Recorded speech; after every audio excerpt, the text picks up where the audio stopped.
I'm back. Same room, different video. But I want to go back to the assignment that I've been meaning to get to. And the assignment that I've been thinking with the question is from that pink slip is why my dad is in a prison. He's not in prison. I mean, he's upstairs. But when you think about it, he is in a metaphorical prison. And I can see it. He's restrained by his family. He's restrained by his work. He's restrained by his position in life and his circumstances. Most importantly, his masculinity. And it's weird. It's really weird to think about that. And when I think about it, he's in a prison. Not like me. But his is way harder than mine. And he tries so hard. Yet to see him being vulnerable with me in these past days, it's insane. Our bond has gotten closer.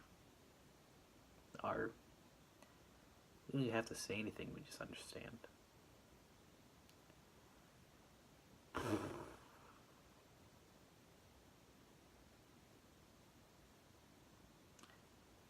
And when I think about it,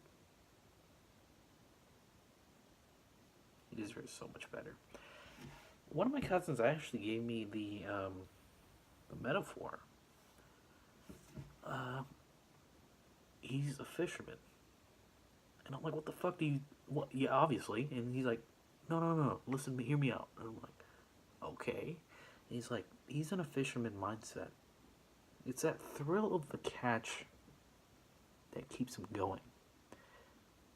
And when I think about that, he's an avid fisherman, outdoorsy as fuck. But when I think about that in a way that is kind of relating to that prison, is that he has an entrepreneurial spirit. He wants to do his own thing. He needs to do his own thing. And yet, he doesn't. He's never satisfied enough. Because everything he does, he ends up just kind of taking, he hates his job. Because, well, he doesn't hate it, it's boring as fuck. That's what it is. And he'd rather be working for himself. He'd rather be his own boss. And yet he doesn't have he doesn't have the availability to. And it's sad to see that.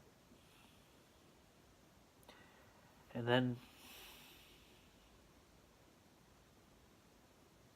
his other prison is his family. His family, my family, our relatives are just so fucking stupid.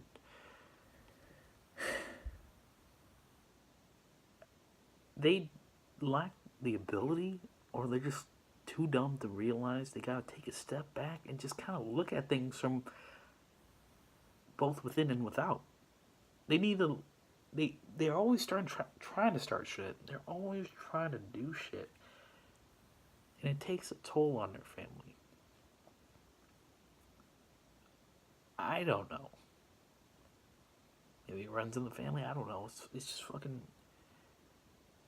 It's dumb, but that's what I thought.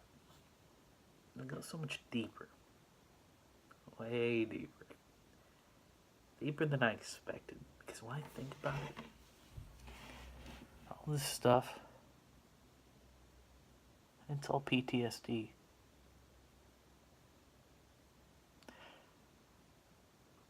These are the family members that lived. The ones that died were the ones that had the morals. That's what my dad tells me.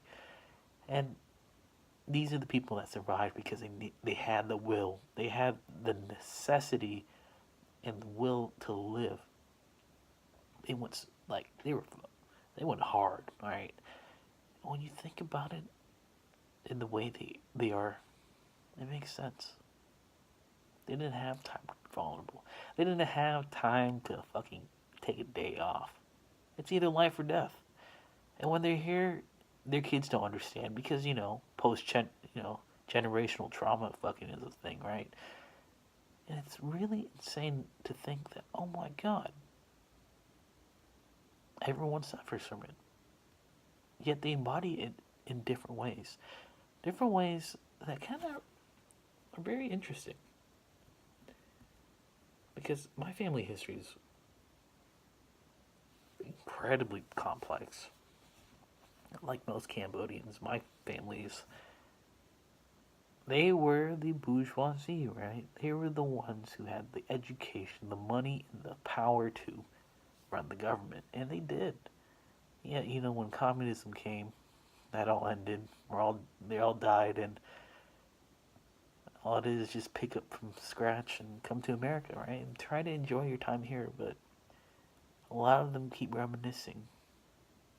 And a lot of them can't move on because they were so young when it happened.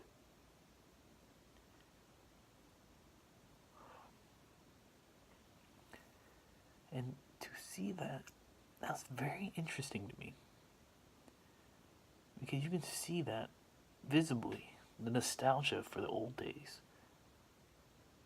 And the whackness of how they act now because they can't move on. And to see how my grandma and her almost passing affects that is insane. Strongest woman I know. She lost 6 kids, everything. And she's still kicking it. And yet,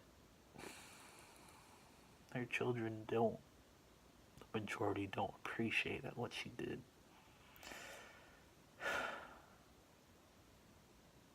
And so, my job is to be myself. And by being myself, I can be a good son, nephew, and grandson.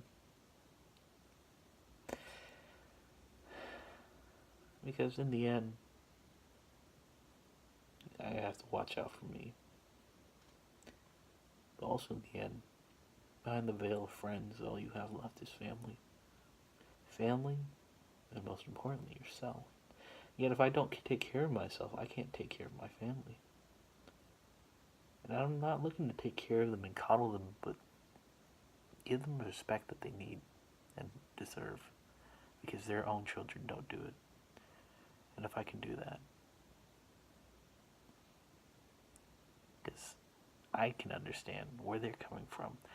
And I can understand behind everything, it's just people that want to be heard, to be vulnerable, and to just be themselves, but they can't. And they spent years and years in this cycle of suffering and torment that they put themselves through.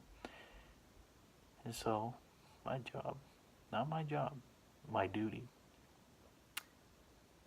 is to make sure that they have someone in the family they can actually talk to. Someone in the family that actually cares and is willing to be vulnerable with them so they can be vulnerable back. Someone to show them gratitude that they wanted. Someone to be themselves. Alright, I'm done. I'm gonna go cry and go to bed.